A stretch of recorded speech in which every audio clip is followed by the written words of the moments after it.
एक समय की बात है, एक गांव में एक आत्मा की कहानी बहुत ज्यादा प्रचलित थी। उसके बारे में ये मानना था कि वो एक रानी की आत्मा है। वो आत्मा चुड़ैल रूप लेके गांव में इधर उधर विचरती थी। इधर उधर घूमते हुए वो किसी को पाती तो उसे अगवा करके उसे मार के उसका खून पी लेती थी। गांव का लोगों का ये कहना था कि वो घर के लोगों का खून पीती थी, उस घर में अपार धन और संपदा भर देती थी। वो घर पैसे से बहुत ज्यादा भर जाता था। सभी लोग आश्चर्य में रहते थे कि ये कोई चुड़ैल है या किसी परी का रूप है जो बच्चों को तो अगवा कर लेती है, लेकिन उनके घर में इतनी धन संपदा भर देती है। लेकिन लोगों का ये कहना था कि उस धन संपदा को खर्च करने के लिए अगर बच्चे ही नहीं होंगे तो वो धन संपदा का क्या मतलब हो। गांव वाले ये कहते थे कि ये चुड़ैल अमावस्या के समय इस चुड़ैल को 3 आदमियों को अगवा करती थी और उनका अपहरण करके उन्हें मार के खून पी लेती थी। बिहारी नाम का एक युवक उसी गांव में रहता था और अपना गुजर बसर किसानी से करता था। वो खेत जोतता था, खेत में काम करता था, फसल उगाता था और शहर में जाके उसे बेच के जो पैसे मिलते थे उसे वो अपना घर चलाता था। उसके घर में केवल वो और उसकी पत्नी थी। उस बिहारी की कोई भी औलाद नहीं थी, जिसकी वजह से वो दोनों पति पत्नी बहुत मायूस रहते थे।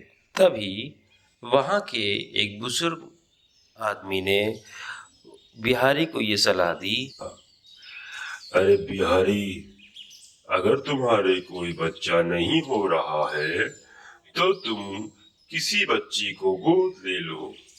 उससे तुम्हें संतान की भी पूर्ति हो जाएगी और उस बच्चे को माता पिता का भी सुख प्राप्त हो जाएगा। उस बुजुर्ग आदमी के कहने से बिहारी ये बात अपनी पत्नी से जाके बताता है तो उसकी पत्नी मान जाती है और वो लोग एक बच्ची को गोद ले लेते हैं। वो बच्ची कुछ समय बाद बड़ी हो जाती है और बिहारी और उसकी पत्नी के साथ में बहुत सुख से रहने लगती है। वो बच्ची खेलते खेलते जंगल की तरफ चली जाती है, जहां पे उस चुड़ैल की नजर पड़ जाती है और वो चुड़ैल उस बच्ची की तरफ बढ़ती है। चुड़ैल उस बच्ची को अगवा करके एक पेड़ के ऊपर टांग देती है। वो बच्ची भी बहुत तेज रोने लगती है। मनी मन चुड़ैल ये सोचती है, एक बच्चा हो गया, 2 बच्चे और अगवा करने हैं। अमावस्या की रात कल है, इन तीनों बच्चों का खून पी के मैं अपनी अमावस्या की रात में भूख को शांत करूंगी।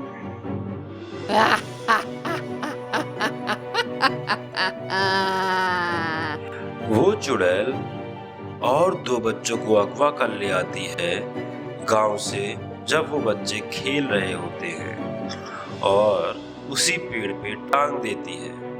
वो सभी बच्चे पेड़ पे टंगा होने के कारण घबरा के रोते रहते हैं। इधर गांव में भी बच्चों की खोजबीन चालू रहती है और जो बच्चों के घर वाले होते हैं वो बहुत ही दुखी और परेशान होते हैं। तभी वही बुजुर्ग कहता है, हो न हो ये उसी चुड़ैल का काम है।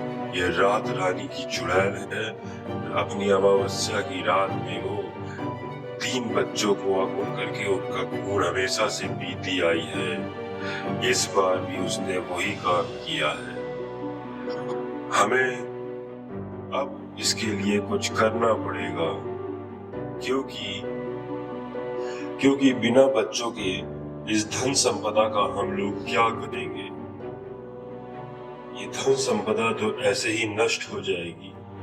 हम लोगों का कर्तव्य, हम लोगों का धर्म है, धन का अर्जन नहीं है। हम लोगों का कर्तव्य अपने बच्चों का सलामती है। तभी अगले दिन बुजुर्ग आदमी एक तांत्रिक को अपने पास बुलाता है और उनसे सारी बात बताता है। तांत्रिक बाबा कहते हैं, मुझे इस चुड़ैल के बारे में जानकारी पहले ही मिल गई थी। आपके यहाँ पहले भी इस चुड़ैल ने ऐसे कारनामे कर रखे। पिछले साल मेरे पास एक व्यक्ति आया था और अमावस्या की रात के पहले उसने यही सब देखा था, जिसकी बातों से मुझे ये यकीन हुआ कि ये चुड़ैल बहुत ही खतरनाक है।